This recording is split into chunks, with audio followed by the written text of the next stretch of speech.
Let me play a clip of Senator Cory Booker of New Jersey talking about the confidence that he's feeling with his friend, Senator Tim Scott. Listen to this. Qualified immunity, which often protects officers from being sued in civil court, seems to be one of the sticking points in the negotiations.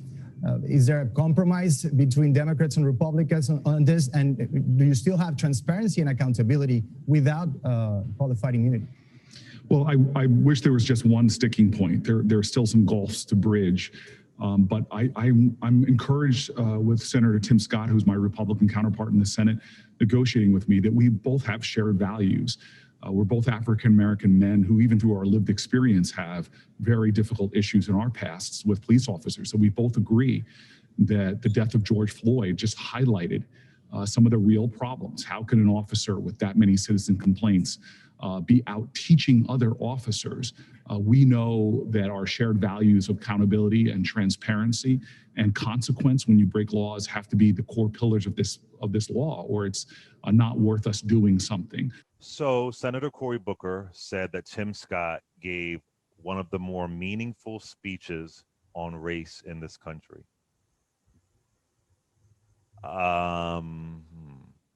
So I like Senator Cory Booker. He's been on this show. I think he would have been a phenomenal president. I still think his baby bonds proposal was really incredible.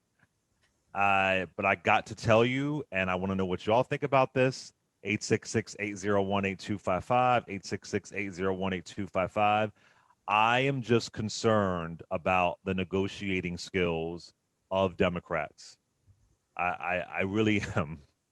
When the other side wants something, Republicans, when they want something, they will pull out all the stops. They'll pull out all the daggers. They will insist upon it. They'll fight for it. They will push it. They got that damn dynamic tax bill through. They made, which is still hurting the middle class, right, and poor folks. And this whole idea of and listen, I'm not a senator, but I just feel like Democrats sometimes come to the table with this kumbaya. And Senator Cory Booker said, well, Senator Tim Scott is black like me.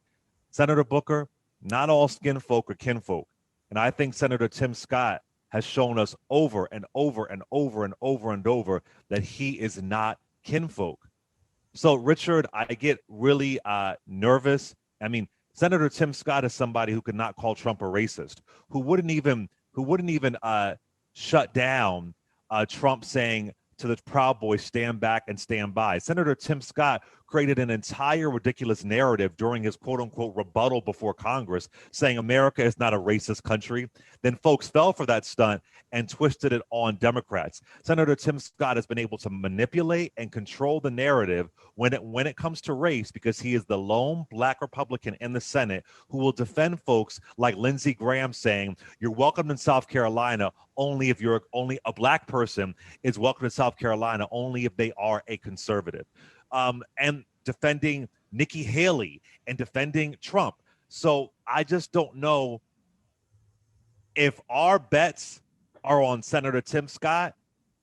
That scares me. And if it all falls apart, I need Senator Cory Booker, Rep. Karen Bass to drag him to hell in public, call him out, shame him in public so people know exactly why this didn't happen.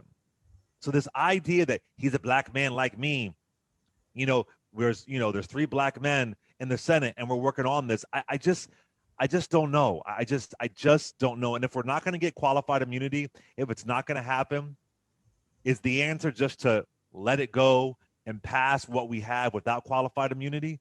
I don't know. But depending on Tim Scott really concerns me, deeply concerns me. Richard? So let me say this. I don't know. And I mean, as somebody who is, a writer and a journal, I don't like the term, I like the term journalist. I don't like to refer to myself oftentimes that, because I do give my opinion quite a bit.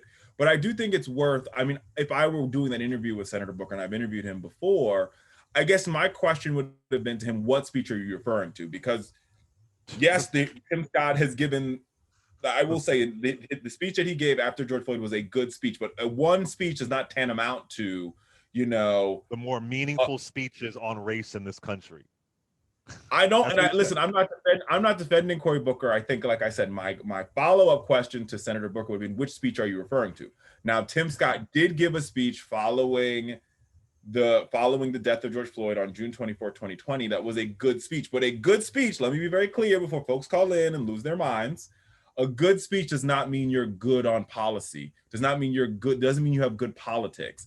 It was just a good speech. And I think if I remember correctly, if my memory serves me right, this is the speech where Senator Tim Scott talks about being profiled by I was stopped by a Capitol Hill police officer, police, followed in stores, et cetera, et cetera, et cetera.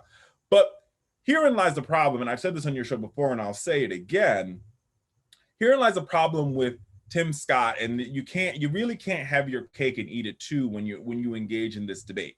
Because if you're going to say that, I was stopped by Capitol Police and I was profiled, and then for you, your next sentence or your next for you to then go out and say, well, I don't believe systemic racism exists. To me, that's a problem, because Clay, you and I have been stopped by the cops. Just like I have nothing. The only thing I have in common with Tim Scott is the fact that we look the same.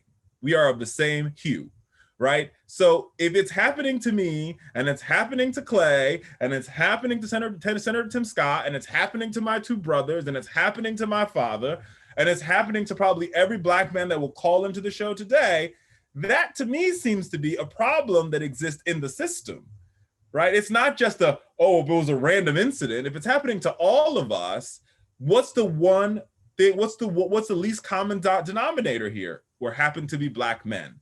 And if Black men are being profiled in different zip codes and area codes and blue states and red states and big cities and small cities, then America has a race problem. And the problem that they have comes with how Black people, especially Black men, Black women as well, but Black men in this particular instance, we're talking about Tim Scott, how they're treated by law enforcement.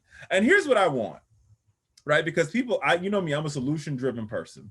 And so here's what I want. I want to merge into the left lane with all the folks that have officer friendly in their neighborhood and all the folks who trust the police when they're in trouble. And I want that type of criminal justice. I want the type of criminal justice that says, if you shoot up a church, you could stop at Burger King before you go to jail, right? Which is what we've seen white folks get. Whereas in a Black person, and there's so many stories. I mean, I have a personal friend of mine who was in Arkansas, who was driving, and this is all videotaped, right? He was driving a U-Haul truck, and literally they pulled him over because he swerved in the lane, and they pulled out everything in his U-Haul truck and searched it, looking for quote unquote drugs. They handcuffed him, they found nothing. But why? And so this goes back to a larger problem that we have in the system that we've got to work to correct. And to your point, the George Floyd Policing Act is not radical. It's not a radical ideal at all. It's not a radical ideal to say, Richard, it actually gives more money to police departments. It does.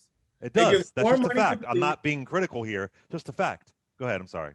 And in exchange for that, it requires that police departments actually do some federal reporting and create a database. So officers like Derek Chauvin, or whatever his last name is, it doesn't matter. It don't matter. It doesn't matter. The murderer, because we now exactly. George Floyd, and the death of George Floyd was his 19th complaint. His 19th, right? He did the same thing. There's an open federal investigation as we speak against this officer for doing the same thing to a teenage Black man. Luckily, this Black man happened to live. So if you are on complaint number 19, why the hell are you still being a police officer? I can tell you this. I know enough about SiriusXM to tell you this. If Clay Cane were to show up to the Clay Cane show at 1:15 Eastern time, 3 days out of the week, I guarantee you there'll be no Clay Cane show. Because at SiriusXM, they'll be like, you have a responsibility and an obligation to be live at 1 o'clock to do your job. And I would deserve to not be here if I did that. I would deserve that. And you're not the only person, right?